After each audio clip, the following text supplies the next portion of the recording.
Well, good morning, good afternoon, and good evening, wherever in the world you are. Welcome back to the Humble Word program. My name is Anthony, and I pray that what we look at today will encourage you, as I hope it encourages me too. If you are new to this channel, from the very first episode, we have been looking at the letter of Paul to the church at Ephesus, better known as the book of Ephesians. Over 100 episodes later, here we are now at one of the most important, practical, insightful passages in all the New Testament. What we are about to look at is Paul's final instruction to a group of Christians living in a world not much different than our own. A world that needs Jesus, but hates him. A world that is happy to admit being spiritual, yet it fails to understand the spiritual warfare waging all around us. Over the last several months, we've studied many different aspects of the Christian walk and the function of the church.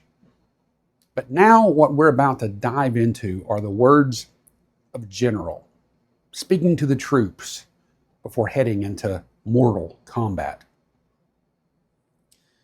In verse 10 of chapter 6, Paul writes, "Finally, my brethren."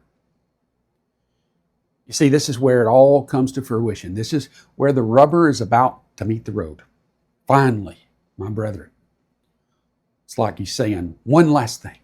It's just a final reminder. And notice the word brethren, brothers, sisters. It's like he's saying, my friends and family in the Lord, I care about you. I want you to be safe. I want you to survive. I've listed out a lot of the things that that you need to think about. But before I finish, please listen to what I have to say. Believe me, I know what I'm talking about. Finally, my brethren, be strong in the Lord and in the power of his might. Church, how often do we have to be reminded that we can't do this in our own strength? Why is it that so many fall into sin, leave their spouses, become addicted to alcohol, drugs, sex, money, and power? Why do so many drop out of church, fail as friends, resort to insurmountable debt, and compromise at every turn just to keep peace? It's because we want to be in charge of our lives. We think we can control ourselves and the circumstances we live in. We hate to admit we are weak and defenseless. We have way too much pride. Why are we to be strong in the Lord in the power of his might? We'll look at verse 12, for. That three-letter word, for. This is the because statement. This is the why. We need the power of God in our lives because we wrestle not against flesh and blood, but against principalities, against powers, against the rulers of the darkness of this world, against spiritual wickedness in high places. In short, it doesn't really matter how physically or emotionally tough we are. You could be a Navy SEAL, bench press a bus, but none of that kind of might is effective in a spiritual war. We wrestle not against flesh and blood. Our fight is against powers that are ancient, adaptable, patient, imperceivable, desperate, and demonic. No fist, no sword, no weapon of this world can touch them. It takes spiritual armor and spiritual might from one more powerful than they are to wage a successful campaign. And in case you missed it, look at the word Paul uses to describe the proximity of the fight. We wrestle. This word means to grapple with something or someone. You've seen people wrestle, or wrestle, as we used to say. The only times two wrestlers are across the room from each other is when one has been thrown against the ropes only to be pounced on even harder.